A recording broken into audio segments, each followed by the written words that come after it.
Kemudian kitab Risalah Umdah Mubtadiin. Malam ini muka surat 7. Kata pengarang rahimahullahu ta'ala, hayatun artinya hidup, lawannya hidup mati, mustahil mati, wajib hidup. Bermula dalil hidupnya itu baharu alam ini. Kerana jikalau mati ia Tuhan, maka jadilah ia Tuhan seperti yang baharu ini.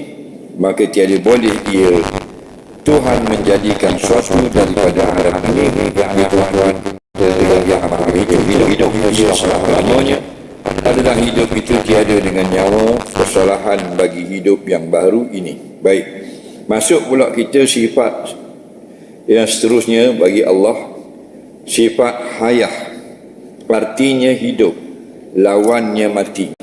Kita tak kata hayah, kita kata hidup boleh. Belajar sifat Tuhan ini nak kenal Tuhan, bukan wajib hafal wujud qidam baqa.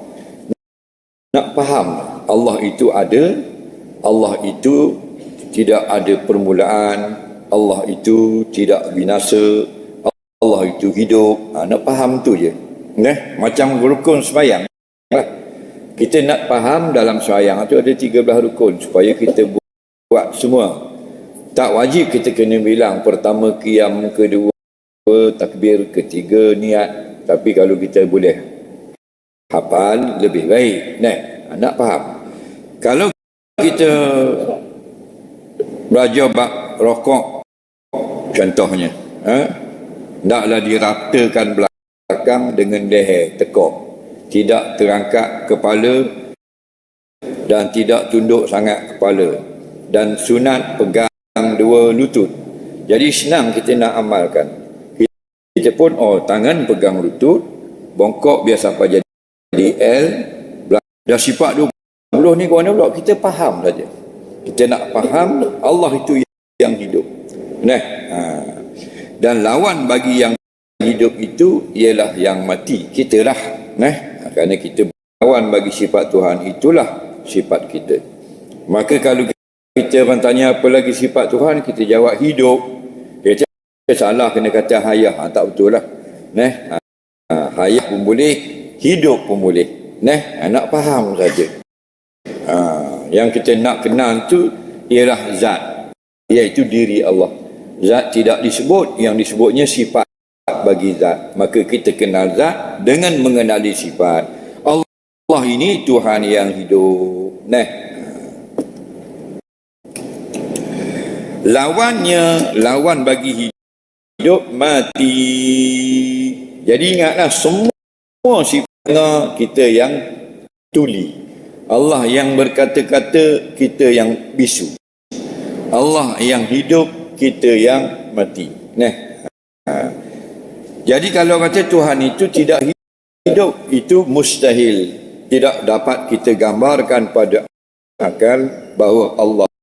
Kenapa dikatakan kita ni mati? Kerana kita diberi kehidupan. Asalnya mati. Maka itu kata kuruna billahi wa kuntum amwat fa ahyakum. Bagaimana kamu derhaka kepada Allah sedangkan kamu sebenarnya mati. Allah yang menghidupkan kamu. Bumi itu mati, Allah yang menghidupkan. Alam ini tidak wujud, Allah yang mengadakan. Jadi kita hidup mati, hidup mati, hidup mati, hakikatnya mati ataupun hidup yang tidak sebenar. Adapun Allah hidup yang hakikat, hidup yang sebenar, maknanya hidup yang tidak. Masa mak ayah kita belum berkahwin, kita mati. Selepas ibu bapa kita berkahwin, kita hidup. Summa, lepas pada kita hidup ini, yumitukum, mati pula. Summa, lepas pada mati di alam barzah beribu tahun, yuhyikum, hidup pula. Jadi mati hidup, mati hidup, mati hidup, tidak hidup yang sebenar. Jadi katalah Allah itu hidupnya hidup yang sungguh, hidup yang sebenar, hidup yang sebenar-benar hidup. Wajib hidup, bukan Tuhan itu wajib, dia kena hidup. Maksudnya wajib pada fikiran kita menghukumkan Tuhan itu mestilah yang hidup. Kerana apa? Bermula dalil hidupnya itu baharu alam ini. Mana dalil Allah itu hidup? Dalilnya lihat apa yang sudah ada di depan mata kita.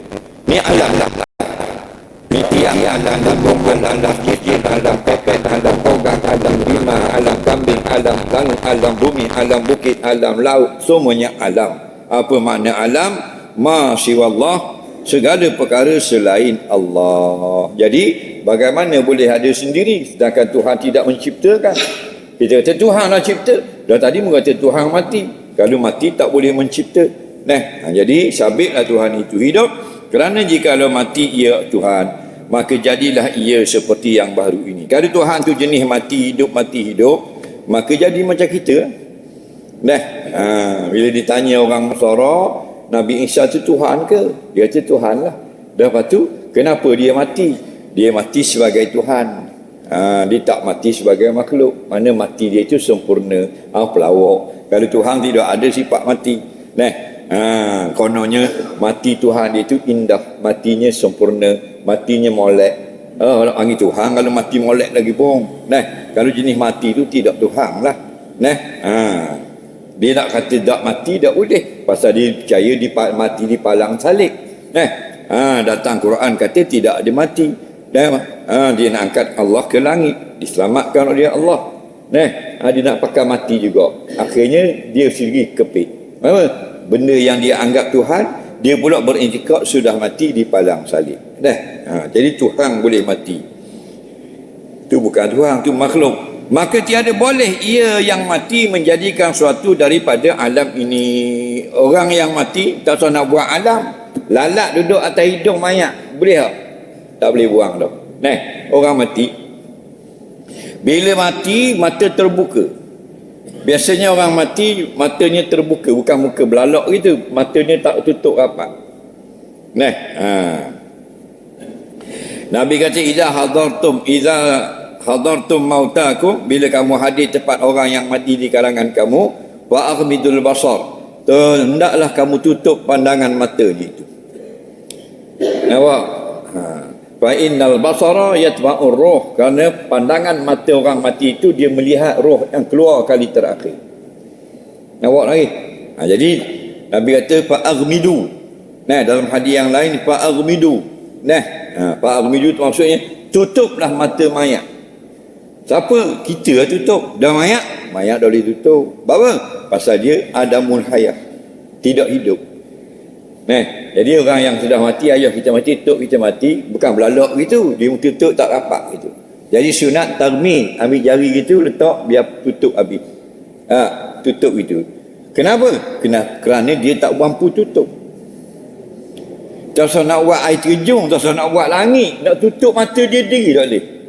Fa'aghmidu, mu yang hidup yang ziarah tu, mu yang tolong tutup. Kalau mu ada kat dia baru mati. Kerana apa? Kerana kita faham dah mati nak tutup mana. Jadi bagaimana kita nak kata Tuhan itu mati? Orang mati nak tutup mata pun tak boleh. Maka wajiblah Tuhan itu bersifat dengan hayah, bersifat dengan hidup.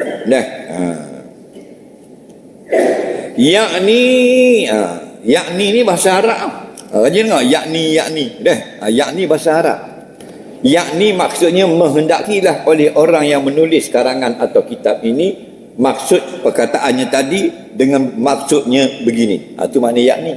Yakni menghendakilah orang yang bercakap, menghendakilah orang yang menulis, menghendakilah ulama yang menjadi pengarang bagi kitab ini, atau menghendaki oleh Allah dengan firman ini, atau menghendakilah oleh Nabi dengan sabdanya ini, dengan maksudnya begini. Itu yakni. Itu panjang yakni. Bahasa Arab. Yakni bahasa Arab. Yakni menghendaki dengan makna Tuhan itu tidak boleh, tidak mesti bersifat dengan hidup. Tuhan kita Maha Mulia itu hidup dia selama-lamanya. Jadi kalau Allah hidup apa bedanya? Kita kata sama tapi tidak serupa.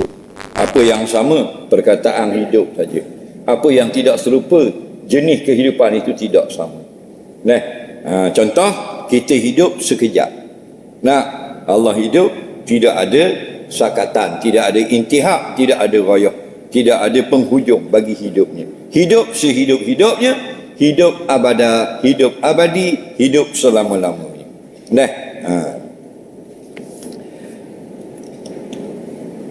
Adalah hidup itu tiada dengan nyawa. Allah tidak hidup dengan nyawa. Itu contoh lagi. Itu yang dikatakan laisa kamitslihi syai', tiada sesuatu seperti Allah. Kalau kata Allah itu wujud, kita wujud juga, tapi tidak sama dengan wujud kita. Kena kata gitu. Ayat tu aja gitu. Laisa kamitslihi syai', tidak ada sesuatu sama dengan Tuhan. Jadi bila Allah itu wujud, manusia kita juga wujud. Apa makna wujud? Ada. Allah ada, kita pun ada. Tapi tak sama. Mana dalil tak sama tu? Laisa kamitslihi syai', tiada sesuatu seperti Allah. Kalau wujud dikatakan wujud, wujud Allah tidak seperti wujud kita. Dah. Kemudian Allah itu hidup, kita pun hidup. Toknya kita mati dah, kita hidup. Sama ke dengan Allah? Laisa kamitslihi syai', tiada sesuatu seperti Allah. Jadi bila kata hidup Allah tak sama dengan hidup kita. Contoh, hidup Allah tidak mati. Contoh lagi, hidup Allah tidak bernyawa. Kita pakai nyawa. Nah, tengah tidur kok dengan batal, balik awal. Nah, ambil hidung pun dalam beseng, gendang 3 minit, tahlil 7 halang. Kenapa? Kerana pakai nyawa. 4 bulan tak ada nyawa. Hari yang cukup 120 hari, buat mari nyawa, tiup oleh malaikat, hiduplah kita sampai masa 78, 80, 90, cabut semula nyawa, keras kejung, malam pertama paung malam ke-7, nasi minyak. Kenapa? Kerana tupang nyawa dia. Bukan napah hidup, bukan ngeruh. Dah lagu mana? Berimang sudah. Hakikat tak tahu. Tak usah kata nak hakikat Allah hidup lagu mana? Kita hidup, kita tak tahu hakikat. Nampak? Hakikat kehidupan makhluk pun kita tak dapat 100%. Allah beri sedikit ilmu tentang kehidupan. Wa ma utitu ilmu, melainkan sedikit saja. Faham? Sedikit pun tu kita banyak dah kita tahu. Beribu-ribu benda, tapi sedikit. Faham? Jadi kita tak faham. Tak usah kata Khalik yang menciptakan kita. Allah mendengar, kita mendengar. Allah mendengar tidak dengan telinga kita, pakai telinga. Telinga saja tak dengar juga kalau tak ada berlubang. Waktu sumbat telinga tak dengar. Faham lagi? Dia pakai Walkman. Orang tanya nama benda bang, pakai tapet. Apa? Pasal pakai Walkman. Tak dengar. Telinga tak? Ada telinga apa? Sumbat lubang. Allah melihat, kita melihat. Tapi laisa kamitslihi syai', tak sama dengan kita melihat. Allah melihat mana? Allah tak pakai mata, kita pakai mata. Allah tak pakai kelopak, kita pakai kelopak. Allah tak nanti jauh dekat, kita kena tengok dekat baru nampak. Jauh sangat tak nampak, dekat sangat tak nampak pula. Ambil surat khabar, ubah atas muka tak nampak terus.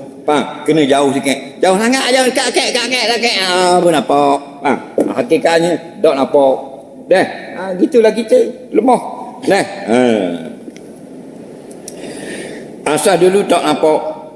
Kita sujud sajadah, kita kata mana? Allah lah yang membelah mata anak di dalam perut ibu. Nampak? Dan telinga. Wa syaqqa sam'ahu wa basarah. Aku sujud bagimu ya Allah, Tuhan yang menciptakan aku, Tuhan yang membelah, buat lubang pada pendengaran manusia di dalam perut, dan Allah yang membelah properti terbuka keluar mata. Boleh lihat. Asal tak nampak. Masuk umur 80 tak nampak pula. Dah takkan nak buat spek. Tu dah. Dah kan nak pergi kat Dr. Azman, tak jadi apa dah. Dah kat bahang laser apa lalah bahang behu. Kau. Tak jadi apa juga apa. Siapa masa dah.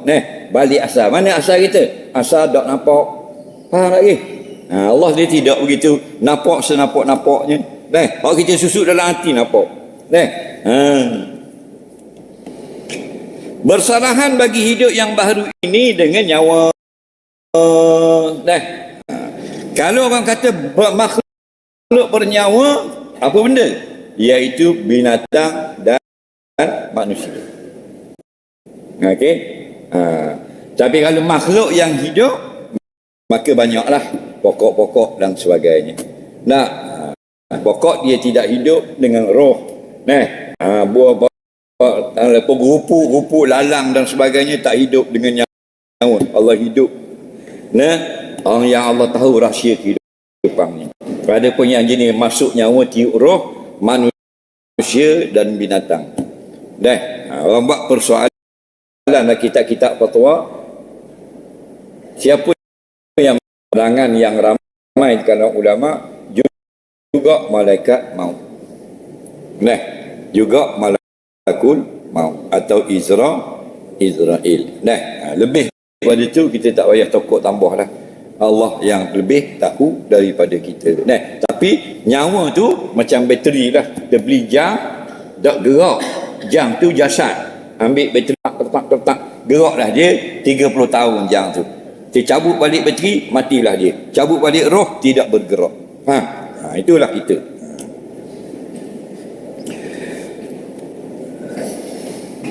Kemudian sam'un artinya mendengar, lawannya tuli, pekak, mustahil tuli, tak boleh diterima pada akal. Tuhan itu tidak mendengar, wajib mendengar. Bermula dalil mendengar itu baharu alam ini, yakni alam ini sudah ada. Kerana jikalau tiada mendengar, ia Tuhan tak mendengar, maka tulilah Tuhan itu seperti yang baharu ini. Kita ni sebenarnya tuli, dan sekarang mendengar dengan izin Allah. Kita sebenarnya buta, dan sekarang nampak dengan izin Allah. Kita sebenarnya mati, dan sekarang hidup dengan izin Allah. Baru kita jelas. Maka sama Allah mendengar. Lepas tu kalau dalam pengajian khalaq dengan salah sama saja, cuma cara dalil itu berbeza. Cara dalil itu berbeza. Contoh kat ni, kalau kita mengaji tauhid sifat 20, dia kata wajib pula Tuhan bersifat dengan dengarlah kita bercakap pun dia dengar belaka. Dalilnya kalau Tuhan itu tidak dengar, maka Tuhan itu pekak. Kalau Tuhan itu pekak, maka itu bukan Tuhan. Faham lagi? Kekurangan, cacat, cedera, OKU. Faham? Mestilah Tuhan itu mendengar, kerana yang mendengar itu sifat sempurna. Itu cara sifat 20. Kalau kita ngaji kalau tauhid lama, tauhid Ahmad bin Hanbal, tauhid Imam Syafi'i dan kitab-kitab lama, dia kata Allah itu wajib sifat dengan dengar. Mana dalilnya? Wallahu sami'un basir. Allah itu sangat mendengar. Ayat Quran. Faham lagi? Sama sahaja. Okey? Tak usah duk balok. Nak ngaji tauhid sifat 20 boleh, tauhid malah salah pun boleh. Jangan tauhid mujassimah sudah, jangan tauhid musyabbihah sudah, yang menyerupakan Tuhan dengan makhluk. Itu tidak betul. Saya tak mau ngaji tauhid sifat 20 tak? Silakan. Dan nak mengaji tauhid mana? Tauhid Imam Ahmad bin Hanbal boleh. Kerana dia juga ahli sunnah wal jamaah. Huraian saja berbeza, maksudnya sama. Sana Tuhan hidup, sini pun Tuhan hidup. Cara kupah je beza. Dulu saya budak-budak belajar Quran dipanggil sistem muqaddam, a i u ba bi bu ta ti tara. Maksud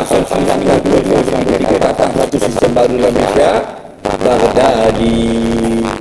Hujung tahun 90-an, 98, 99, datang satu lagi sistem baru, iaitu namanya Iqra sampai sekarang. Tiga-tiga tu berbeza cara belajarnya.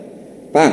Tapi tujuannya satu saja, nak suruh kita pandai membaca Quran. Mana-mana sistem nak ikut, silakan. Nak ikut salah boleh, nak ikut khalah boleh. Nak suruh tauhid, jangan syirik. Faham? Dalam gitu pun ni berterabur orang syirik kepada Allah. Yakin dengan makhluk, yakin dengan usaha, pegang dengan pitih, pegang dengan sijil. Maka bolehlah ia, maka tiada bolehlah ia Tuhan yang tidak mendengar menjadikan suatu daripada alam ini. Yakni Tuhan itu kita yang maha mulia itu mendengar ia selama-lamanya akan sekalian yang maujud yang ada, sama ada qadim ia yang dahulu, yang tidak permulaan, atau yang baru. Mana dia mendengar dia sendiri, dia mendengar makhluk yang dia cipta, sama ada ia itu zat atau sifat. Allah mendengar diri kita, Allah mendengar perbuatan kita. Sama ada ia itu yang Tuhan dengar itu bersuara atau tidak, kita buat lalu dalam hati pun Tuhan dengar, maka didengar Tuhan kita dengan tiada telinga, akan sekaliannya sekali tiada tersembunyi daripadanya Tuhan oleh suatu jua pun, semuanya dengar belaka. Kita dengar sikit-sikit saja. Faham? Asal tak dengar, kemudian dengar. Akhir tua lagi tak dengar pula. Faham? Tanya 4 kali betul tak jawab. Dalam cucu dia kabur. Tak dengar. Tak dengar. Bang, tak dengar. Kita duduk cakap juga. Tanya khabar duduk di mana. Rupanya cucu kabur tak dengar linga. Dah ada tak linga? Ada. Dah apa tak dengar? Orang bisu ada tak lidah? Ada. Ke kosong gitu? Makan nasi, makan isak. Makan isak gitu. Boleh? Ada kat lidah. Dah apa nak boleh cakap? Cakap ni Allah beri. Faham tak lagi? Allah beri. Dan Allah cakap mana? Allah ini cakapnya hakiki. Lagu mana? Laisa kamislihi. Tiada sesuatu seumpama Allah, termasuk apa yang masuk dalam kepala otakmu. Gini kok. Dah. Allah tak menyerupai sesuatu. Kita beriman sudah. Allah sebut Allah bersifat, kita kata bersifat.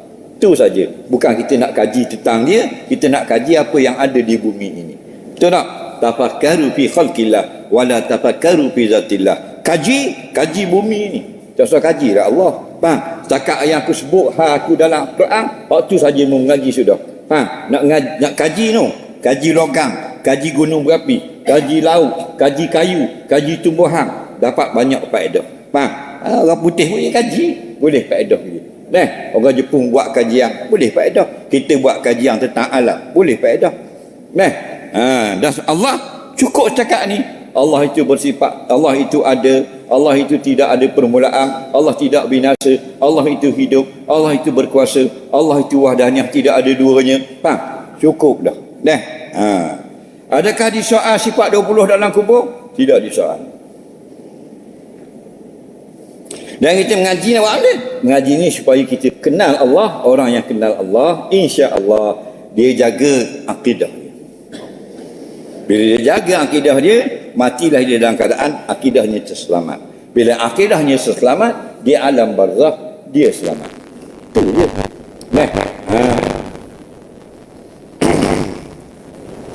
Sebab tu kita belajar yang bakar sembahyang. Tak apa. Sebab kalau kita buat benda batal, kita kodong pula. Dan kalau kita tak belajar, tak tahu ke batal. Lah, ingat dah batal. Duk main gitu. Lah, ingat dah apa. 20 tahun bayar tak apa. Padahal tak betul. Jadi belajar.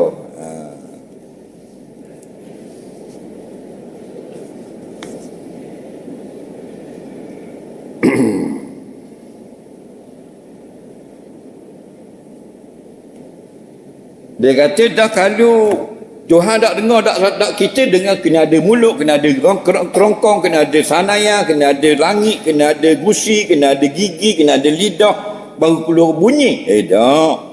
Itu bukan alat cakap. Faham? Mu duk berasa mu je. Allah nak beri bercakap ni, kulit boleh bercakap.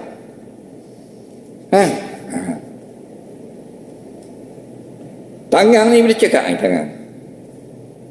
Al-yawma nakhtimu ala afwahihim wa tukallimuna aydihim. Hari kiamat nanti kami tutup mulut-mulut manusia yang suka pelawak, berbohong. Kaki pelawak, bohong, Allah tutup mulut. Kami jadikan tangan bercakap. Kita nak pakai akal kita, tangan nak cakap, mana tangan, mana ada gigi, mana ada lidah. Lah, cakap bukan gigi, cakap bukan lidah. Cakap ni Allah beri bercakap. Bila Allah beri bercakap, burung boleh khubah boleh cakap. Kalau Allah beri bercakap, burung parrot boleh cakap. Burung benda tiong boleh bercakap. Cakap ni bukan gigi, bukan syarat. Bukan bibir, bukan lidah. Tengok dalam MP3, tengok dalam CD, tebuh nak cocok nak orang ngaji, orang nyanyi, ada lidah, ada gigi tak? Plastik wadah, plastik awak beledi tu, plastik awak CD tu awak beledi tu lah. Tahu tak? Dia plastik ni sama je. Kalau mungkin dia pakai, lepas pada bandar pakai tu alik gigi tu, tu tempat buat. Lepas pada YTR tu, tu tempat buat ibu plastik bawah Petronas kat tu. Tahu tak? Macam berah putih-putih. beli situ dulu. Dia nak buat produk plastik, kau anda mau nak buat apa? Buat CD jadi CD, buat sodek jadi sodek. Faham? Jadi CD tu kita masuk kelekak masuk dalam. Dia boleh ngaji. Boleh tak? Ada lidah, ada gigi, ada langit, ada bibir. Tak. Sudah ada mu ngaji. Mu ada gigi tak lagi ngaji. Faham lagi? Nah, jadi ngaji boleh bercakap, boleh bersuara, pemberian Allah. Nah, jadi jangan ada Tuhan cakap kau ni mulut tak ada, apa tak ada, gigi tak ada, lidah tak ada. So cakap gitu, kita berimang sudah. Nah, Allah datang sifat ni dalam Quran hadis, aku pun sebut. Hakikat sebenar lagu warna sifat aku tidak mengetahui. Kalau kita tengok depan muka kita keluar suara pun dok. Tengok orang sampai masa dak boleh cakap. Doktor buat gicek doktor dak reti, dak faham dak. Nah, bukan reti belaka doktor. Nah, ada benda dia reti, ada benda tak reti. Doktor rumah dia ngosek, dia panggil pakar. Dak dia panggil ustaz pula pergi rumah. Faham? Ustaz kaki patah pergi jumpa doktor. Ustaz dak pergi kat tok guru. Faham? Saling menolong, saling memerlukan. Tu makhluk. Tahu tak? Rumah doktor masuk auto kopek. Faham? Ngosek. Nampak tak? Takkan dia panggil pakar betul. Daripada IJN. Dia panggil ramai ajak kau. Faham? Kerana dia pun tak faham. Dah dia faham, dia ngaji lain. Ngaji tulang, dia ngaji gigi, dia ngaji hidung, dia ngaji kokong, dia ngaji telinga tu je.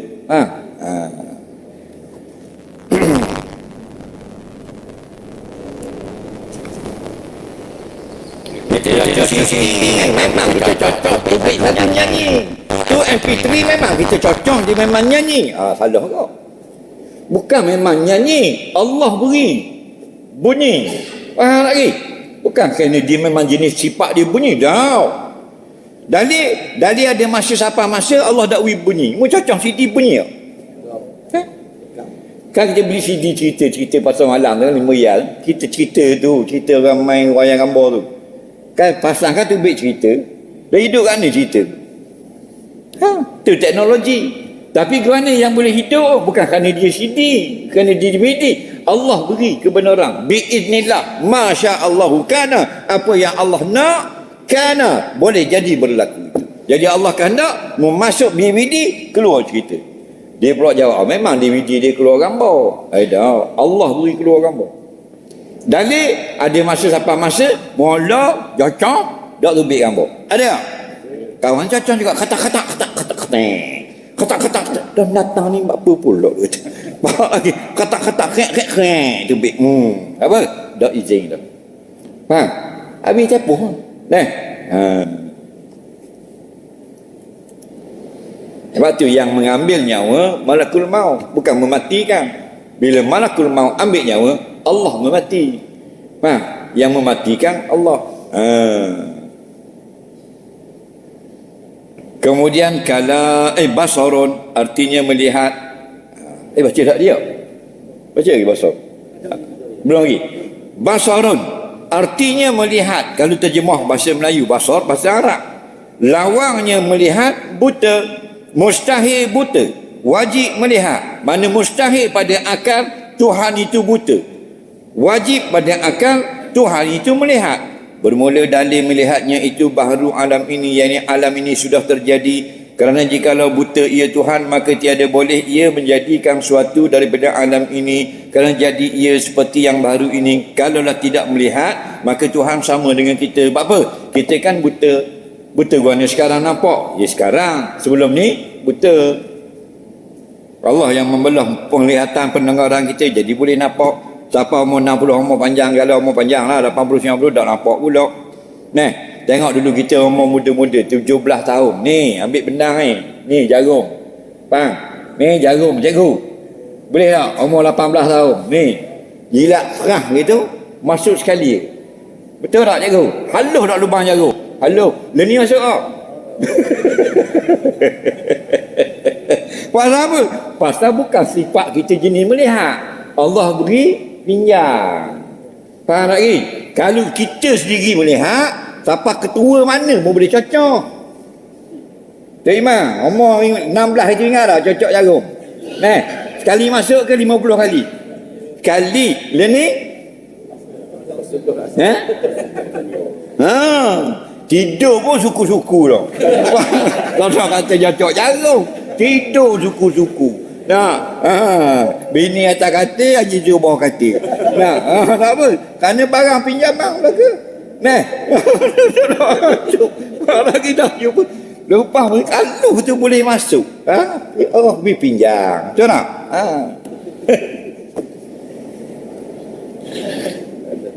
Ni kata benda anu jagung, jagung dia tu umur muda-muda dulu jagung jatuh tak latar. Tu duduk tu jumpa lalu. Tu nak. Ni depan muka pergi gadar tak jumpa. Tak gitu helmet. Kalau tak jumpa tak ni. Cucu duk tunggu atas tak okey, atas kobak. Atas kobak ni. Pasal depan muka dah pergi gadar. Gak itu ambil tapi orang lapuk tak muka. Nampak tak? Lepas selok cucu tunggu bawah apa? Apa? Barang pinjam. Nah, barang pinjam. Nah, ada ira apa ni? Assalamualaikum. Salam. Cabut nyawa. Dapat benda. Betul tak? Barang pinjam. Ini sementara kita dapat pinjam ni, maka balas budi Allah. Bela Islam. Jaga Islam. Bersama kita dengan alim ulama. Kalau ada tepat masa kita boleh sedekah semua kepada orang. Nah, biar jadi hidup kita itu tidak kaku.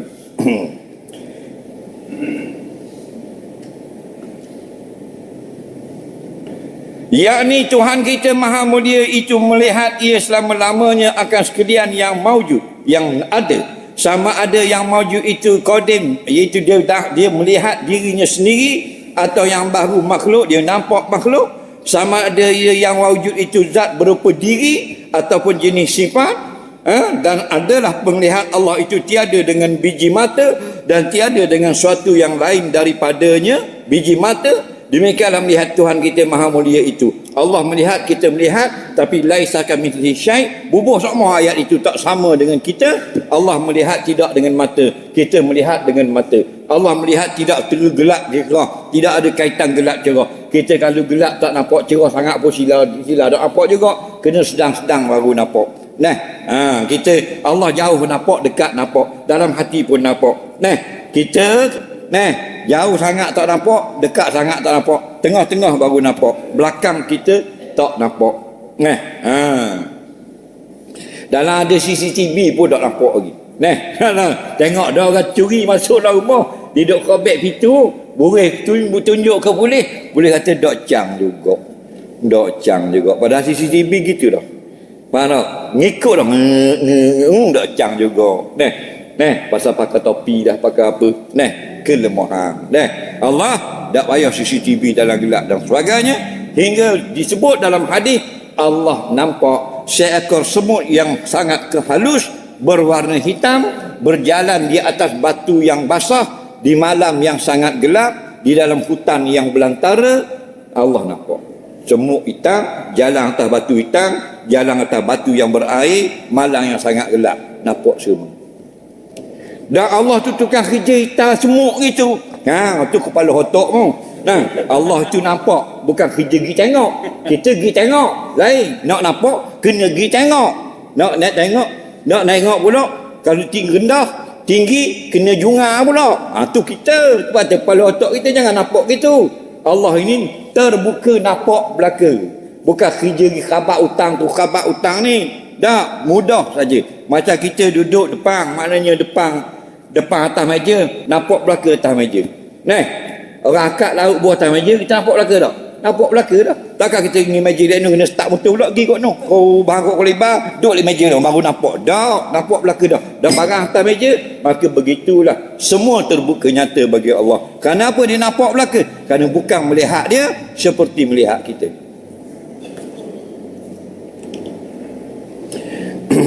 Kita dalam nampak pun tak lain. Tahu tak? Dalam nampak. Saya 2 kali dah masuk kereta orang. Kereta orang dia masuk. Hak lelaki tak saya, hak puang seorang. Hak puang tu di Putrajaya. Kereta Mybi, saya pergi di Putrajaya pasal ada dia naik, dia buat belong panas kan. Tulang ada dekat situ. Orang kata ada orang buat belong panas. Boleh ambil gambar. Kita pun pergi nak ambil gambar dengan ke telefon kan. Pergi dengan Mybi putih. Siapa kita dulu kali belong baru nak terbang. Jadi angle kita molek atasnya mata mesti tu. Silang-silang tu. Swat parking maybe. Turun ambil gambar. Oh, mai belong. Rupanya ada orang puan lain mari berhenti dengan maybe putih kau. Kita jalan-jalan pergi duduk kat maybe orang. Sudah ambil gambar masuk dalam maybe awet tu. Mujur dia kenal kita masuk duduk dia tu salah kereta Ustaz.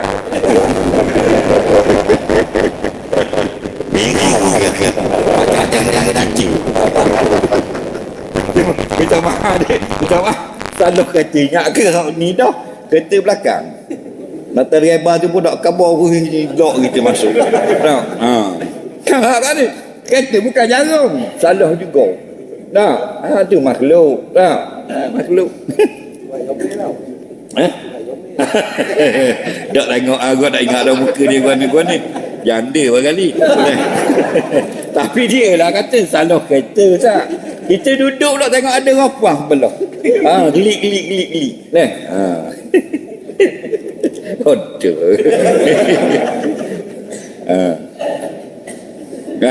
Tu nak kapal mata cerah tu. Mata cerah muda belia dah ada orang gini. Lagilah terbabah habis. Kenapa? Salah masuk habis dengan lori-lori orang.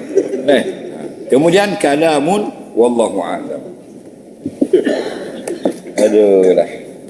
Sebelum kita masuk sesi soal jawab, Masjid Al-Ikhwan Gelong Bila memungut sumbangan kutipan untuk tabung nak mengurus, mengimarah, membangunkan Masjid Ikhwan Gelong Bila kita. Jadi tolong gerakkan tabung-tabung yang ada kanan ke kiri, kiri ke kanan agar hadirin hadirat boleh letakkan sumbangan. Bagi yang nak beri sumbangan kepada Masjid Ikhwan Gelong Bila melalui online, bank muamalat 13010000984716. Yang nak bayar bil elektrik masjid, akaun TNB 210037353109. Sambil kita gerakkan tabung untuk berderma, kita tengok soalan orang Pasir Panjang itu.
Baik, kita mula menjawab soalan yang diajukan. Soalan pertama.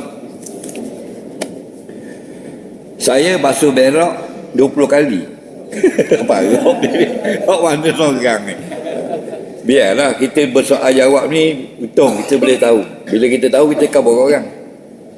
Saya bilang 20 kali, tapi masih lagi bau tak hilang. Adakah sudah bersih atau tidak? Belum jelaskan. Dia ni buat buang air besar, berok kan dak panggil buang air besar, berok panggil. Mana lagi? Berok kecil ya. Dia basuh 20 kali. Dia bilang 20 kali. Dia tanda di kalkulator ketak konyol. Ketak 20 kali basuh bau lagi. Jadi kita tak faham benda yang bau. Patut kali tulis apa yang masih ada bau, kat mana bau. Bau dalam jamang, memang bau dalam jamang. Bukan beroklah kebun bunga. Kalau bau dalam jambang tak ada masalah, pasal jambang. Betul tak? Kalau bau tu di makuk jambang, tu biasa lah. Bau pada tangan, tu baru soalan. Okey, saya basuh dah 20 kali tapi tangan masih berbau. Okey, dengar baik-baik, bersih atau tidak. Cara basuh najis selepas buang air besar ialah sunat. Sebelum basuh kita teran, bukan wajib. Sunat teran itu biar keluar sikit dubur. Faham lagi? Supaya mudah nak bersih. Faham? Kemudian kita basuh dengan sembur air, jiru air, menggunakan gosok jari tengah. Ni, jari tengah. Jangan basuh berok dengan 5 jari kekal gitu. Jari ni akak pun gitu. Jari ni akak, ni dubur, buat dengan jari sahaja. Jangan gonyoh gini. Faham tak lagi? Ni.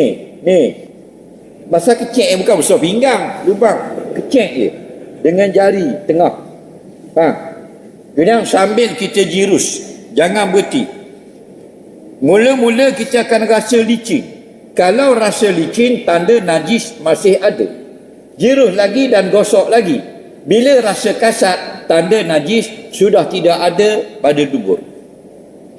Bila itu dikira zanniyah, berat sangka sudah bersih. Dalam bab basuh berok bukan yakin, zon sudah memadai. Kalau yakin ni memberatkan, kena selfie, kena suluh dengan lagu pecek, panggil bini ita tengok, jadi rohok. Islam tidak memayahkan. Faham? Gonyoh rasa licin, ada lagi najis. Gonyoh lagi rasa kasak dah. Bukan kasak macam batu. Mana kasak tadi licin, sekarang kasak. Tanda sudah bersih. Cukup setakat itu. Lebih pada itu was-was. Nampak? Jangan berlebih-lebihan. Kemudian kita meraihkan pandangan sebagian fuqaha, kalau mugi tiung pula tiung tangan itu tidak disuruh sama. Mugi tiung berbau, kena basuh tangan. Okey?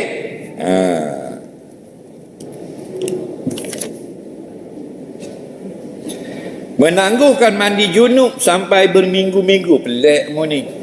Dah lah basuh berok 20 kali. 2 minggu dah mandi junub. Adakah Allah dan bumi melaknat kita jika kita keluar berjalan-jalan? Dia bila kita berhadas besar, wajib bersuci.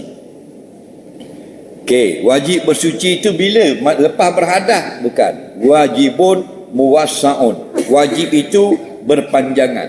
Sampai kepada perlu nak buat satu ibadat yang syarat sahnya mesti mandi, barulah jadi wajib dengan segera. Contoh, kalau masuk waktu subuh. Subuh ini contoh pukul 6, habis subuh pukul 7. Maka pukul 6 belum lagi wajib segera. Sunat segera mandi junub. 6 suku, sunat mandi junub. Sunat segera, bukan mandi tu wajib. Sunat segerakan. 6.30, sunat lagi segerakan. Bila wajib mandi dengan segera? 5.50. 10 minit lagi nak habis waktu. Idza daqal waqtu, kata ulama, bila itulah sempit waktu, wajib mandi segera. Kenapa? Mudah mandi lagi, habis sembahyang subuh di luar berdosa. Okey? Jadi dia ni 2 minggu sampai dah mandi dulu. Aku boleh tak sembahyang. Jadi melabatkan mandi dulu sampai tidak sembahyang sampai 2 minggu, lebih pada kena laknat lagi. Orang puang keluar rumah dak kabur ke laki pun kena laknat. Mu 2 minggu dak sembahyang. Tak lagi. Lebih pada laknat lah. Okey? Sebab tu wajib mandi. Wa in kuntum junuba fatahharu. Maka jika kamu berhadas besar, wajib mandi. Soalan seterusnya, Ayah saya suruh temang ibu di rumah atas urusan beberapa hari dia keluar, tetapi isteri saya tidak selesa berada di rumah mertua. Apakah hukum saya abaikan arahan ayah saya? Baik, dia ada isteri, ayah dia nak pergi Kuala Lumpur 3 hari, faham tak lagi? Dikabarkan anak dia laki-laki yang ada keluarga dah, dia tengok temang mak 3 hari, ayah nak pergi Kuala Lumpur, faham tak lagi? Jadi bawa isteri pergi duduk teman mak tadi. Isteri wajib kena taat dah, tetapi jikalau isteri ada sesuatu masalah tidak boleh duduk di rumah itu, boleh isteri itu tidur di rumahnya, suami yang tidur teman mak dia tu pada waktu malam. Siang hari bersama dengan isterinya, pada waktu malam kalau mak dia orang sakit, pergi teman mak dia. Kalau mak dia orang sihat, siang hari teman mak dia, malam tidur dengan isterinya. Esok siang tidur dengan isteri, esok siang duduk dekat mak, malam duduk dekat isteri. Kalau mak itu orang sihat. Okey? Dan kalau dengar baik-baik, kalau bini kita tak selesa dengan kakak kita, tak selesa dengan mak dara, jangan paksa. Jangan, hati orang jangan paksa. Faham lagi? Jangan paksa. Maknanya tak apa, tak selesa, duduk sekejap, kita hantar balik. Faham? Bukan semua benda kita kena suruh ikut kita. Nah.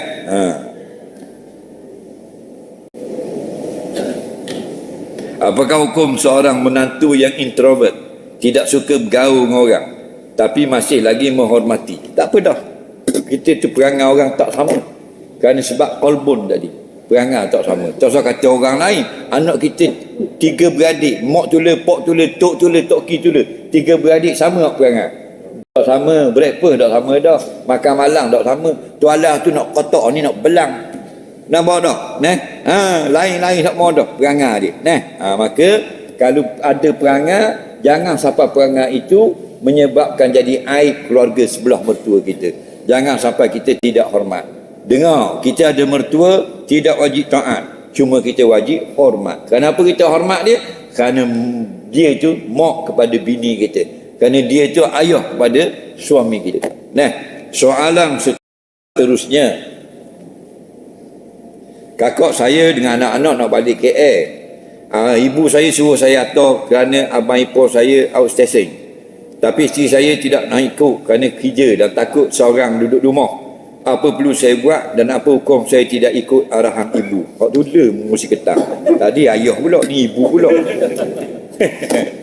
Jadi begini, Allah beri kita masa, Allah beri kita fikiran. Bini kita tak nak pergi hantar, dan kita hantarlah sekejap kerana mak ayah kita. Wabil walidaini ihsana, dan akan kedua ibu bapa kamu buatlah kebaikan. Termasuk buat baik itu kita tolong hantar tersimpan. Kita tidak berlama-lama. Mak siap molek, pukul 10, pukul 9 saya mari ambil. Kena nak jaga belaka dua-dua. Nak jaga belaka. Kita pula kalau jadi isteri orang, suami, mak dia pula suruh suami atau gini-gini, kita abaikanlah, jangan ambil pok sangat. Tidak jadi emosional kita. Duk layang perasaan, akhirnya jadi balok, jadi benci pada suami. Kita gitu juga kalau ada bini kita suka sangat bagi mak dia, layang merah. Faham lagi? Banyak lagi sisi cerah, sisi baik binimu yang kamu terima kebaikan. Betul tak? Ada benda tak kenal, aku tak kenal bini aku ni, asal hari minggu nak balik rumah mak, asal hari minggu nak balik rumah mak dia, hantar je lah. Faham? Kenapa? Kerana kahwin itu litaskunu ilaiha, duduk berbaik-baik. Faham? Untuk duduk berbaik-baik. Cakap mana kita boleh buat baik ke bini kita buat. Cakap mana kita boleh buat kebaikan untuk suami kita buat. Apa hukum pakai azimat supaya kita selamat di mana-mana? Tidak ada azimat masalah selamat. Azimat ini sikit sangat. Pandangan ulama terpencil yang membolehkan, itu pun bersyarat. Bukan semua benda. Contoh, diganggu oleh jin. Anak ni diganggu jin, kita dibenarkan buat azimat. Makna kita ambil ayat Quran, tulis pada kertas, letak atas dada budak. Hukumnya harus. Ini pandangan ulama. Jangan buat mata cicing, kerih apa semua, bubuh pinggang, syaitan takut. Syaitan tak takut kerih. Dia kerih lagi dia tak takut. Faham lagi? Tak usah kata kerih saja. biar munasabah. Azimat hak pelik-pelik tak boleh pakai. Boleh bawa pada syirik dan sebagainya. Azimat yang dibenarkan syarak kecil saja, skop dia tidak luas. Kadang-kadang dalam kes gangguan syaitan, gangguan jin dan sebagainya, ditulis pada daun, ditulis pada pinggan, itu dibenarkan syarak. Kerana apa? Kerana telah dilakukan oleh salafus soleh. Kita beli azimat jual tepi jalan, jual kat Petaling Street, jual kat Coket. Azimat ni dia kata bubuh dalam beg duit. Dok accident. Sedap agama dok accident. Bok dia dua orang mati belaka. Faham dia tukang jual azimat. Soalan seterusnya, apakah maksud zikir tarekat? Zikir itu kita zikir itulah subhanallah, alhamdulillah dan sebagainya. Maksudnya zikir itu diatur, disusun oleh ulama-ulama yang kuat zikir daripada golongan az-zakirin. Orang-orang ahli zikir, dia susun jadual. Faham lagi? Jadi bila kita ada susunan jadual, zikir kita itu tidak cuai. Kalau kita tidak pakai zikir tarekat, kita zikir sendiri pun boleh juga. Tapi bila zikir sendiri tidak ada jadual, 3 hari berzikir, 14 hari tidak berzikir. Dia banyak anyuk di lagu tu. Gitu saja. Soalan seterusnya, tapi biarlah tarekat itu muktabar yang diiktiraf oleh ulama. Berdosakah masyarakat orang latah disuruh latah lagi, terlompat-lompat berjoget-joget jadi aib? Penat si latah itu. Hukum kita suruh orang latah itu ada kalanya haram. Bila jadi haram, bila dia latah jadi aib dia dan keluarga dia. Haram kita suruh dia latah, kita usik. Bila dia latah, dia mencarut, haram kita usik dia latah. Bila kita latah, dia jadi buat perkara yang tak senonoh, haram kita usik suruh latah. Bila dia latah, dia jadi nampak aurat dan sebagainya, haram. Gitu tak boleh. Tapi kalau dia ni anak beranak kita usik dia latah, keluar kataan yang mengembirakan kaum keluarga, hukumnya harus. Nampak? Hukumnya harus. Ada syarat. Mana? Tidak ada perkataan aib, tidak ada perkataan tercela, tidak mengaibkan orang yang latah, tidak memadukan ibu bapa dia atau anak bini dia, baru boleh. Itu pun keluar benda yang baik. Contoh dia kata subhanallah, contoh latahnya kata Allahu Akbar, contoh itu haruslah. Tapi kita kalau latah Allahu Akbar tu kita tak mau cokek dah, kita nak tubih orang pelik-pelik. Kerana kita ni memang barang pelik. Tengok video porno gambar bogel, keluar mazi banyak, kena mandi wajib tau. Lain kali tak usah khabar lah tengok gambar-gambar tu. Khabar saya ni tak keluar mazi, kena mandi tau. Dia ni betul-betul benar. Okey, keluar mazi kena mandi ke tak? Kena baik-baik. Yang keluar daripada kemaluan ni air kecing, tak kena mandi, kena basuh. Keluar apa lagi? Wadi, tidak kena mandi, kena basuh. Keluar mazi, tidak kena mandi, kena basuh. 3 ni najis. Keluar mazi, najis. Keluar wadi, najis. Keluar kencing, najis. 3 ni membatalkan wudu. Keluar mazi saja tak keluar kencing, batal wudu. Keluar wadi saja tak keluar mazi dan kencing, batal wudu. Keluar kencing saja tak keluar mazi, batal wudu. Tak keluar 3, tak batal. Keluar salah satu, batal. Keluar 2 dan 3, batal. Jadi keluar mazi bukan mandi junub. Dia tidak hadas besar, hadas kecil namanya. Bila hadas kecil, lawannya ialah wudu. Yang wajib mandi keluar mani. Jadi mu tengok gambar bogel keluar mazi, tidak wajib mandi, wajib basuh, wajib bersuci. Kalau nak sembahyang wajib berwudu. Tapi kalau keluar mani, sunat basuh, wajib mandi. Cuma mu yang tanya ni boleh beza tak mazi dengan mani? Nak khabar 3 sifat agar lain kali mu tak payah tanya, boleh kenal tak? Air mani keruh, air mazi jernih, air mani kasar, air mazi licin, air mani memancut, air mazi meleleh. Nampak lagi? Tengok mana sifat dia. Okey?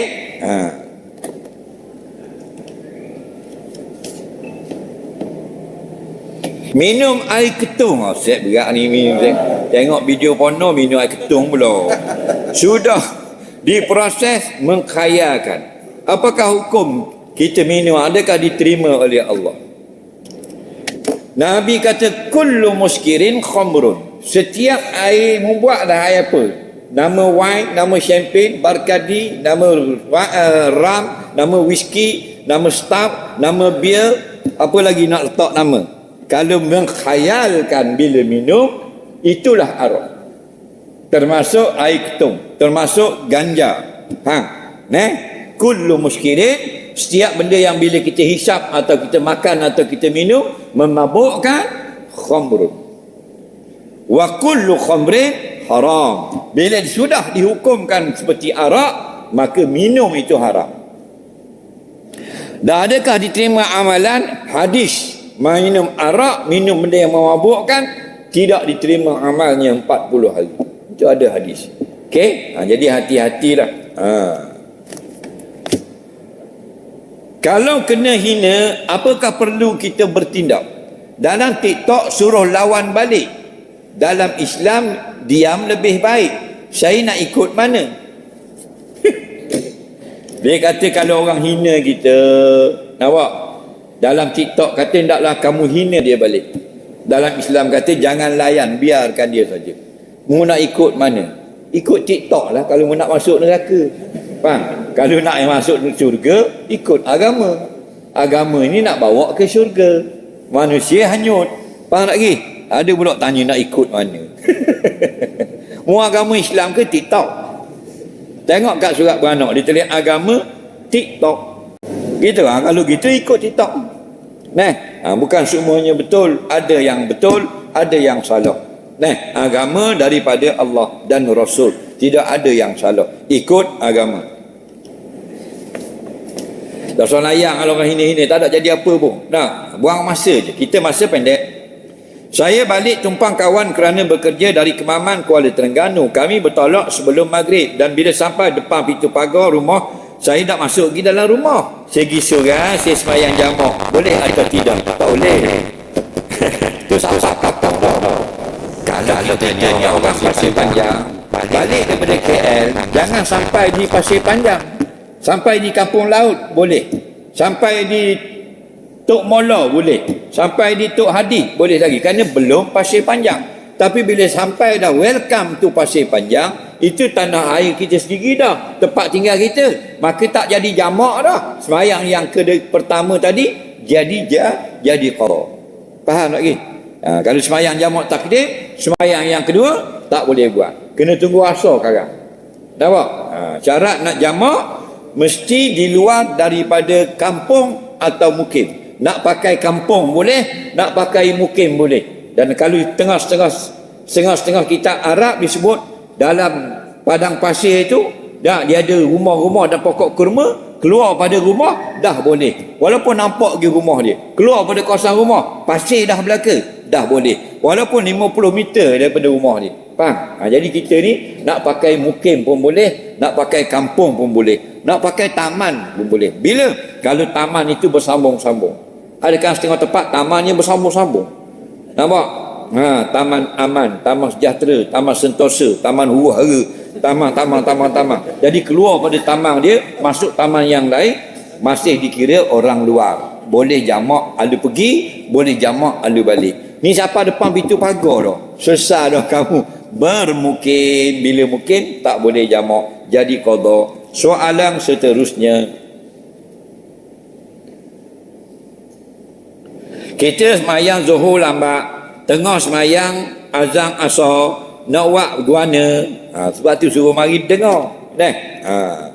Dia semayang zuhur lewat, contoh dia tidur. Pukul 1:30 orang bang zuhur dia tidur.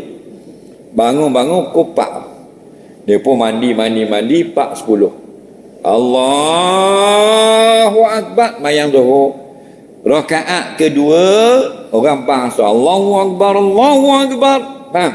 Jawabnya nak buat macam mana? Teruskan semayang. Kalau berhenti, haram, berdosa. Ramai orang berhenti kerana dia tak datang majlis ilmu. Tengah semayang zuhur, orang bahas Allah.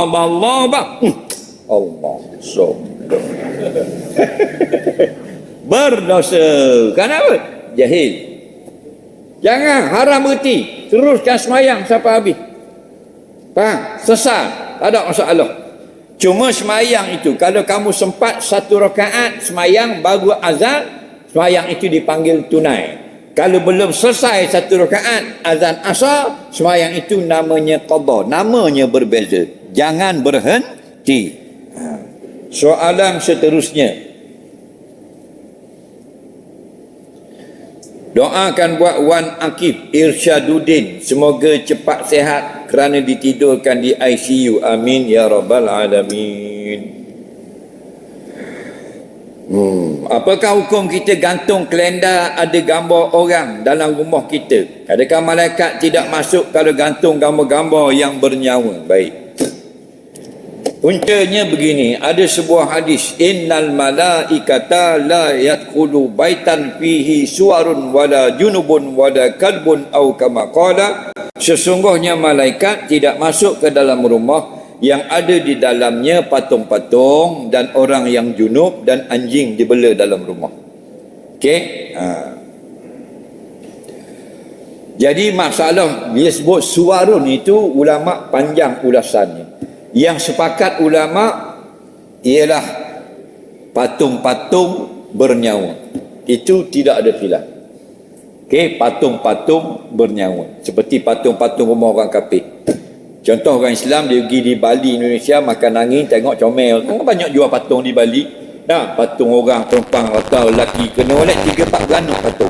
Di Bali dia kubur di rumah dia dalam rumah patung. Ijma ulama harap mereka masuk. Itu patung bernyawa yang ada bayang. Okey? Yang ada khilaf ini patung dengan makna surah, dengan makna gambar. Jadi ada khilaf pula di kalangan ulama. Setengah ulama tak kira lah, walaupun dia gambar tidak berbayang, tak boleh. Pendapat yang lain pula, kalau gambar itu separuh saja, sekira-kira kalau diberikan roh dia tak dapat hidup, dibolehkan. Tapi kalau diberikan roh dia boleh hidup, tidak boleh. Begitu pandangan ulama. Cuma kita ni nak keluar pada khilaf. Al-khuruju minal khilaf mustahab. Keluar pada perselisihan itu lebih elok. Jadi kalau boleh, janganlah kita gantung kalender yang ada jelas-jelas sangat gambar orang. Mana? Sebagai perhiasan dinding. Walaupun ada setengah ulama berkata kalender itu bukan perhiasan, dia menjadi alat saja. Faham lagi? Untuk tengok hari. Jadi kalau kita nak jadikan alat, jangan berlebihan gambar daripada kalender. Biarlah gambar itu kecil-kecil, dimaafkan syarak. Kerana al-qalilu kal adami, kalau gambar kecil-kecil seperti tidak ada, dimaafkan pada syarak. Ni kalender kecil, gambar bapak, gambar orang. Tak, seolah-olah jadi nak jadi perhiasan itu makhluk bernyawa. Soalan seterusnya. Boleh tak Tok Khatib kata a'udzubillah bismillah sebelum alhamdulillah? Boleh. Dah yang molek keluar pada khilaf. Naik je alhamdulillahillazi arsala rasulahu bil huda wa dinil haq. Tu alhamdulillah. Nak keluar pada khilaf ulama. Tapi ada yang mengatakan boleh bismillahirrahmanirrahim, dimaafkan. Sama macam kita. Nabi bila takbir tidak ada riwayat datang Nabi kata bismillahirrahmanirrahim, Allahu akbar. Kerana Nabi sallallahu alaihi wasallam iza qama ila salat qala Allahu akbar. Nabi bila mula sembahyang terus berkata Allahu akbar. Dalam kitab Ahsanil Kalam Syekh Atiyah Saqar, Rais Lajnah Fatwa Universiti Azhar, dia kata walaupun tidak ada dalam nas Nabi mulakan dengan bismillah, tapi kalau kita kata juga bismillah sebelum mengatakan takbir, hukumnya harus. Okey, soalan seterusnya.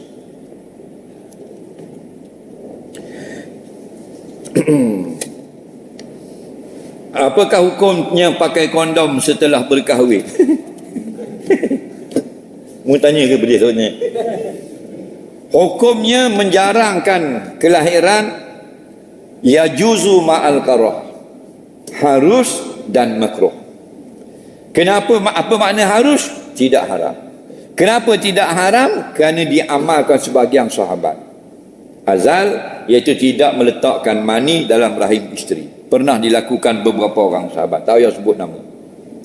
Hadis sahih. Okey? Jadi tidaklah haram. Dan kenapa budak makruh? Kerana sunnahnya biar beranak ramai. Nabi kata inkahul waluda, kahwinlah yang beranak ramai. Jadi kita jarangkan anak, belaga dengan sunnah. Sunnah nak anak ramai. Fa ini mukasu bikumul umam yaumal qiyamah. Kerana aku rasa bangga menjadi nabi yang paling ramai umat pada hari kiamat. Ya, jadi menggunakan kondom suami isteri hukumnya harus dan makruh. Apa harusnya? Tidaklah haram. Apa makruhnya? Tidak elok nak bandingkan dengan orang yang beranak ramai. Kerana lebih ramai anak, lebih hebat doa-doa yang sampai kepada ayah dan ibu yang telah meninggal dunia. Soalan seterusnya, benarkah kita kalau mengumpat orang tapi umpatan belum sampai cerita pada dia, kita hanya bertaubat dengan Tuhan, tidak payah pergi pada orang itu? Betul. Itu yang disebutkan oleh sebahagian ulama. Ada khilaf. Sebahagian ulama kata tak ke, mengumpatnya kena pergi minta maaf dengan tuan dia. Tapi sebahagian ulama beri pandangan, kalau mengumpat, umpatan itu tak sampai ke telinga dia, faham lagi? Maka cukup kamu minta ampun kepada Allah. Sebab kalau sampai pada dia jadi perhalahan, jadi permusuhan dan sebagainya. Betul juga, ini semua isyihad ulama. Okey?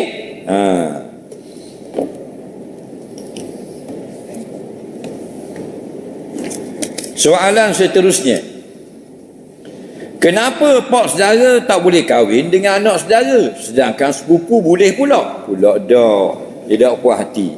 Dia kata, apa kita tak boleh kahwin dengan anak saudara? Nampak? Apa kita tak boleh kahwin dengan anak saudara? Okey? Sedangkan sepupu boleh. Kerana yang dekat itu jadi mahram, yang jauh itu tidak mahram. Kenapa beza mahram dekat dan jauh? Sekadar bila dekat tidak ada syahwah dalam bab bersentuhan dan melihat pada orang yang normal. Adapun yang jauh ada syahwah, ada keinginan, bernafsu kita melihatnya. Perkahwinan itu kalau tidak ada nafsu, makruh berkahwin. Faham lagi? Batu dalam bab batal wudu, kalau sepupu batal wudu, kalau anak saudara tidak batal wudu, kerana masih dekat sangat dengan kita. Mak dia kakak kita, dia menjadi anak, maka dekat sangat darah dia dengan kita, persentuhan dia tak mari gan. Kalau mari gan, something wrong. Faham lagi? Orang gila seks dia panggil. Faham? Jadi kalau dekat sangat dengan anak dara, mari gan juga tak betul tu. Faham? Lepas tu kita dengan sepupu pegang nyuk nyuk nyuk nyuk. Itu sah nikah. Okey? Maka anak beranak yang paling dekat sekali dengan kita yang boleh berkahwin ialah sepupu. Tak jauh sepupu tak, dekat tak. Tak boleh bersalam, boleh berkahwin. Lepas pada sepupu, anak saudara itu adalah mahram, tak sah nikah sampai kiamat. Jika tangan kita kena jak, kita tengok tak ada dah. Tapi di kuku ada sikit je, sah tak mandi? Jawabnya, kalau tengok sekali tak nampak, kena tengok betul baru nampak. Halus saja, dimaafkan. Al-qalil kal adam. Halus sangat seperti tidak ada. Tapi jelas nampak stepek atas kuku. Dah ingat nak basuh, tidak sah mandi. Kena sambung basuh. Jima dengan isteri tapi tak keluar mani, kena mandi wajib ke tak? Lepas tu suruh tanya. Ada pada tahu kala gini semua. Kalau tak mari dengar, tak ke bala. Dengar baik-baik. Janabah ini nama hadas.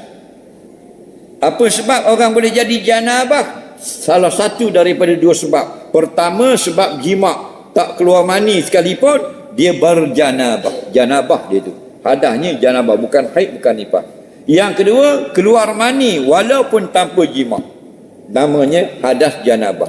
Contoh keluar mani tanpa jima, iaitulah orang apa benda ni, bermimpi. Budak-budak muda, dia mimpi bangun keluar mani. Ada isteri tak? Tak ada. Itu panggil tidak ada isteri, keluar mani, janabah. Ni pula ada isteri, melakukan hubungan tapi tidak keluar mani. Pasal apa tak keluar ni? Macam-macam sebab. Ni walek rumah terbakar. Faham tak? Dah baru jima, rumah terbakar. Dia pun disembur air padang dulu. Faham? Lepas habis dah. Habis selesai dah ingat dah. Letih-letih rumah terbakar dah ingat dah. Tidur. Nah, warna-warna. Tak ada warna-warna. Wajib mandi. Dah tidak keluar mani? Tidak syarat keluar mani. Izal taqal qitanani faqat wajabal ghuslu. Nabi kata bila berlakulah jima' wajib mandi. Tidak syarat keluar mani. Keluar liur saja pun tak apa. Soalan seterusnya.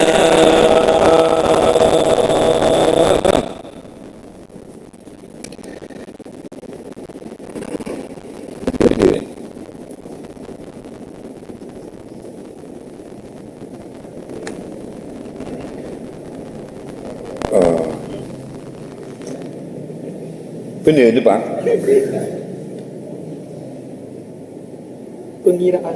Pengiraan. Ya ke dah. Mu sedap gamuk sangat. Perkiraan. Tak boleh tak tulis habis pak koma gitu. Pi koma kira. Macam saing buku bank ni. Tak apalah, perkiraan masbuk mapek dia ambil kira juga. Jika imam itu baca laju, contoh 15 saat je baca Fatihah, tapi makmum dalam 25 ke 30 saat, mohon pencerahan. Baik. Dia kata kalau imam jenis baca laju, sebenarnya kita muafik masbuk ni kira macam mana? Dengar baik-baik. Kita angkat takbir, baru kira Allahu Akbar. Lepas angkat takbir, kita dapat tak baca Fatihah sampai habis sebelum imam rokok? Imam mana? Bukan imam depan kita, imam yang baca sederhana. Faham? Kalau imam tu baca sederhana, Bismillahirrahmanirrahim, Alhamdulillahirrabbilalamin, Ar-Rahmanirrahim, Maliki Yaumiddin, tu baca sederhana.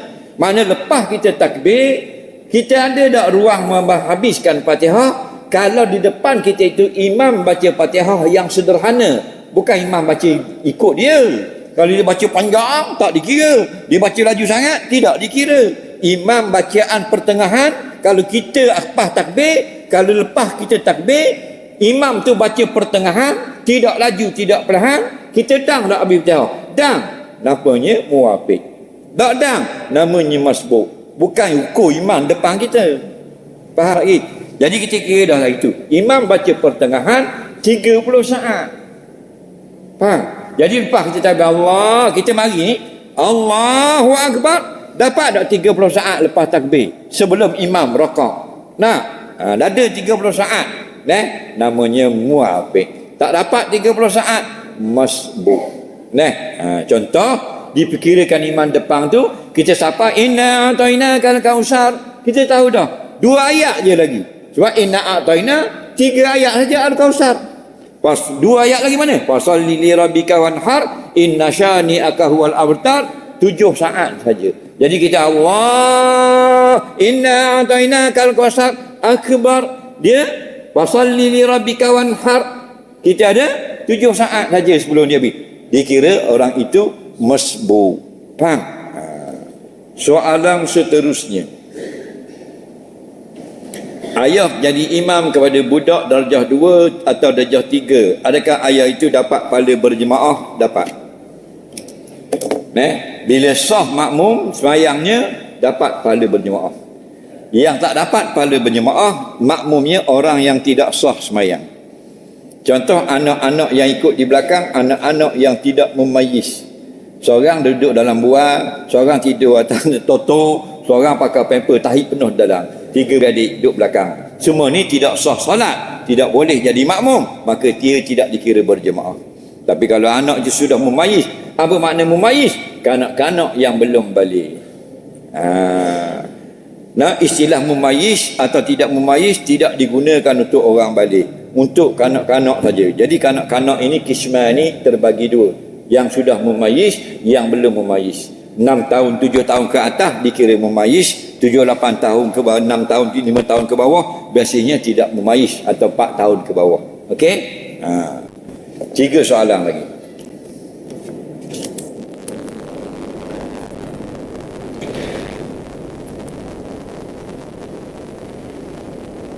Saya lah dah kahwin, dah mempunyai keluarga bahagia, tapi saya masih teringat bekas kekasih saya awet lama.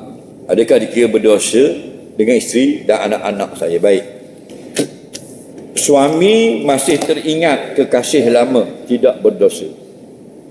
Isteri, tak kata suami, isteri kita kahwin, kita anak 3 dah, masih teringat kekasih lama dia, contoh, tidak berdosa.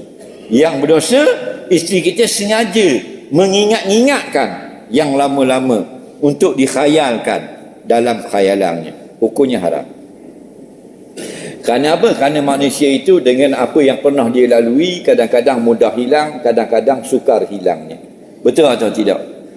Jadi benda yang sukar kita nak kawal, tidak diambil kira pada syarak. Lepas tu bila kita dah berkahwin, ada suami, isteri kita kena buang gambar-gambar kekasih lama, alamat dan sebagainya, nak buang. Benda tu kadang-kadang boleh menyebabkan kita mengingat pula dia. Tapi kalau teringat, itu dimaafkan. Sengaja mengingatkan, hukumnya haram.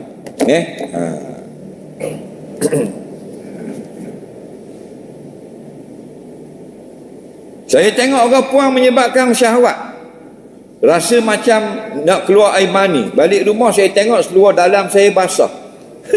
Adakah saya kena mandi junub? Baik. Dia kata dia tengok balik rumah keluar air, wajib mandi ke tak? Tengok air apa yang keluar. Kalau keluar air ingus, tak wajib. Keluar air mata, tak wajib. Kalau keluar air mani, wajib mandi. Datang seorang tanya Rasulullah, ya Rasulullah, hal alal mar'ati al-ghuslu iza ihtalamat? Adakah seseorang itu wajib mandi kalau dia bermimpi? Nabi kata, na'am, iza ra'atil ma'a. Ya, wajib mandi kalau keluar mani. Dan kalau tak keluar mani, tidak wajib mandi. Dia tengok bini dia, dia pun bernafsu, syahwat, tapi tak keluar mani, tidak wajib mandi. Dia tengok bernafsu, keluar mani, wajib mandi. Hidup saja nengur, dia pun kaya ke bini dia. Bini dia ada kapung tu, dia guling, dia duduk kaya, keluar mandi, wajib mandi. Bukan kaya tu wajib mandi, keluar mani itu mewajibkan mandi. Okey?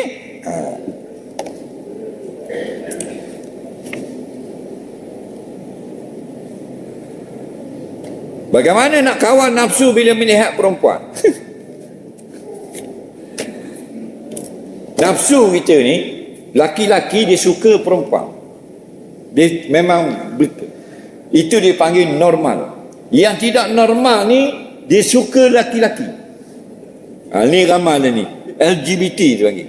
Puang sama puang, laki sama laki. Itu tidak betul.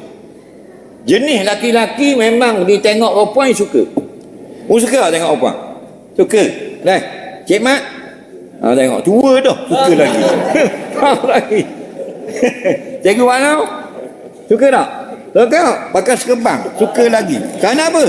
Itulah peran tabiat a'rad lelaki dia panggil. Tuhan buat gitu. Zuyina linas hubbu syahwati minan nisa. Dijadikan manusia bernama lelaki itu seronok dengan wanita. Faham lagi? Cuma kalau kita tengok perempuan yang bukan halal, yaghudduna min absarihim, beritahu pada laki-laki yang nampak benda yang tak boleh tengok, pandanglah ke arah yang lain. Okey? Itu dah. Takkan kita tak mau keluar rumah, kita nak pergi kerja, kita nak pergi jual, kita nak cari rezeki, nampak seksi depan, tengok tak lain. Nah, ni tengok seksi, dia dah. Apa lagi? Dia tengok, tak mau tengok, rugi. Tengok dosa, tak boleh biar dia rugi lah. Tak mau dosa je. Di syurga nanti kita kena kahwin semula dengan bini kita. Apa?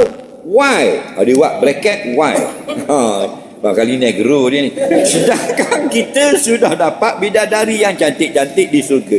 Tak pakar punya orang lelaki.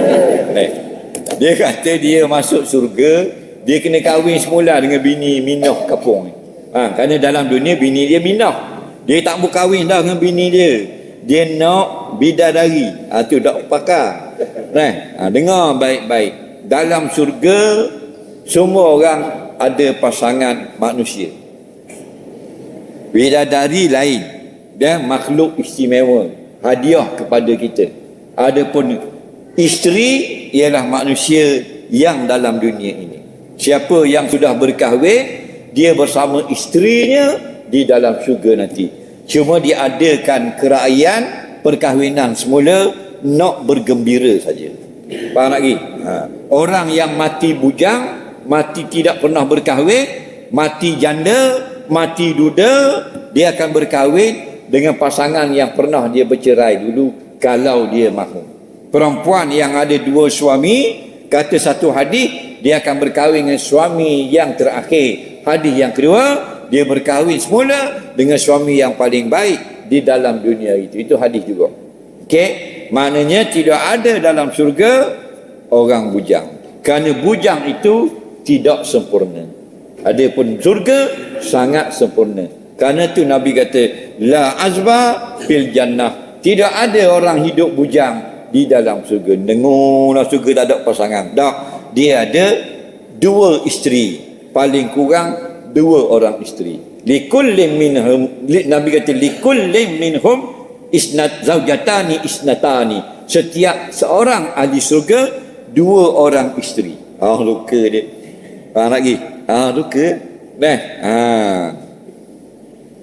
Yang yura mukhuha min wara'il laham, yang bini kita kat gigi dalam syurga, dia pakai baju 70 lapis sutera, kita masih boleh nampak dari belakang tulang labu betih, daging dalam labu betih tu. Comel. 70 lapis pakai, tapi nipisnya kain nampak betul betih. Lepas nampak sum-sum dalam tu. Comel sungguh. Tidak ada balah dah. Walaupun dua, tapi dalam dunia mu tinggallah buat dua. Faham lagi? Nampak tak? Kalau tidak tahlil ICU. Faham lagi? Siapa nak tanya soalan?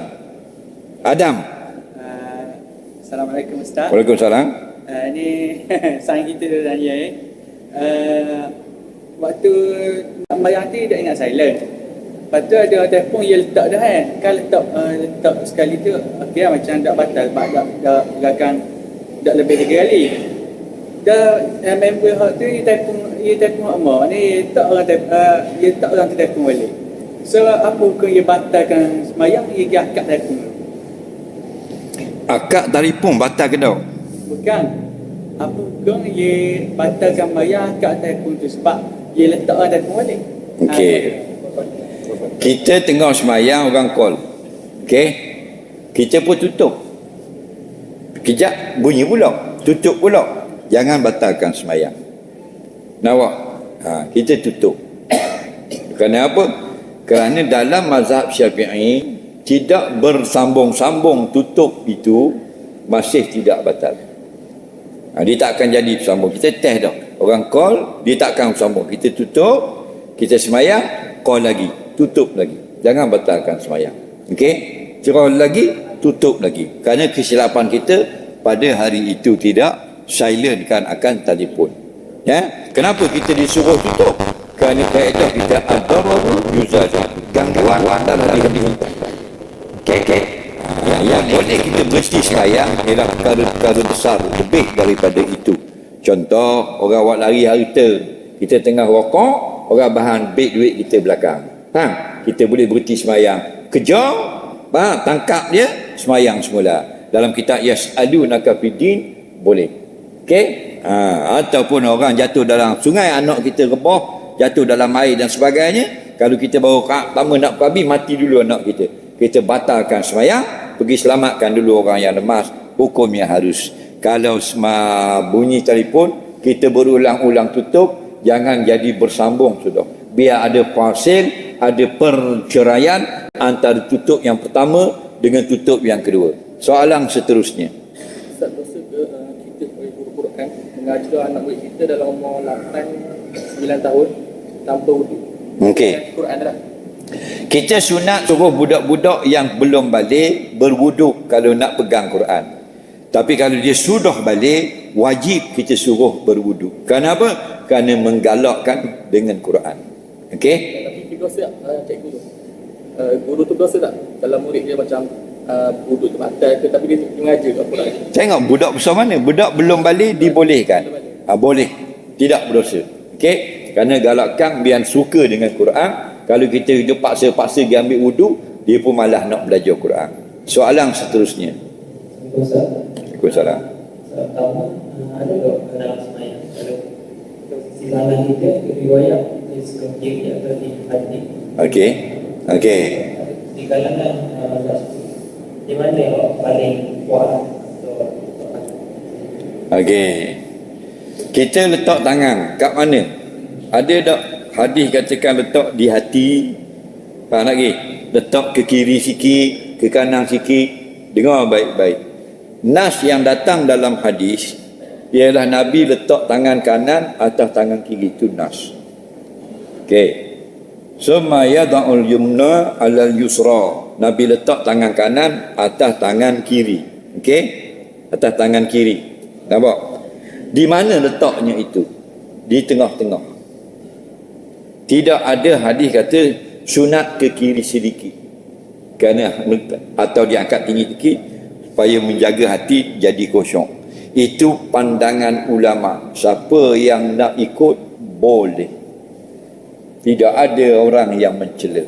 Tapi nasnya ialah yad'ul yumna 'alal yusra saja. Letak tangan kanan atas tangan kiri saja. Tanpa khilaf. Kerana semua riwayat begitu. Ada pun bawah, atas pusat, atas daripada pusat, dada atas, bawah sedikit. Itu ada riwayat. Hadis pertama, bawah pusat. Bagi kita tidak kuat, kata Imam Syafi'i. Hadis yang paling kuat, di atas pusat. Nampak? Hadis yang kuat, di atas pusat dan di bawah dada. Bagi Imam Hanbali. Dada, letak bawah. Ni dada. Ni, bawah sikit pada dada. Ada pun atas tekak tu, Wahabi tu bukan Hanbali. Tu Wahabi atas tekak. Dada, bawah sikit. Syafi'i atas pusat, Hanafi bawah pusat. Faham? Dalam mazhab Maliki dia kata tangan letak di bawah, lebih kuat riwayat. Nampak lagi? Kerana tak sampai hadis itu kepada mereka. Okey? Jadi bagi kita yang bermazhab Syafi'i, dengan pengajian kita kitab Majmu' dan sebagainya, kitab Fathul Bari dan sebagainya, yang paling kuat dua hadis. Satu ialah atas pusat. Ini juga sebahagian mazhab Maliki. Dan dada di atas, bawah sikit pada dada. Maknanya jarak seinci saja daripada mazhab Syafi'i. Okey, terima kasih. Soalan terakhir. Kalau macam ni kita gantung gambar-gambar Kita gantung gambar ulama dalam rumah. Okey. Tengok apa tujuan. Kalau kita gantung di sekolah, di universiti dan sebagainya, mengingatkan manusia kepada akhirat, itu boleh. Tapi kalau jadi perhiasan rumah, faham? Gambar tu guru, gambar ustaz, poster ustaz, boleh gantung di dinding sebagai perhiasan. Nak hias dinding, jumhur tak boleh. Yang mengatakan boleh sedikit. Tengok dalam kitab Syekh Ali As-Sabuni, tafsir Ayatul Ahkam, Rawai'ul Bayan. Tapi khilaf tetap khilaf. Kita tak kata qat'i. Okey? Sebaiknya keluar daripada khilaf. Kita letaklah gambar-gambar ulama ni tempat-tempat yang munasabah. Di sekolah, di universiti dan sebagainya, di pejabat, atau di kedai. Ada pun perhiasan rumah, eloknya kita keluar pada khilaf ulama. Okey, wallahu a'lam. Terima kasih. Allah manfa'na bima 'allamtana, 'allimna bima yanfa'una, rabbana zidna 'ilma, rabbana atina fid dunya hasanah fil akhirati hasanah wa qina azabannar. Sallallahu sayyidina Muhammadin wa ala alihi wa sahbihi wasallam. Walhamdulillahirabbil alamin. Assalamualaikum warahmatullahi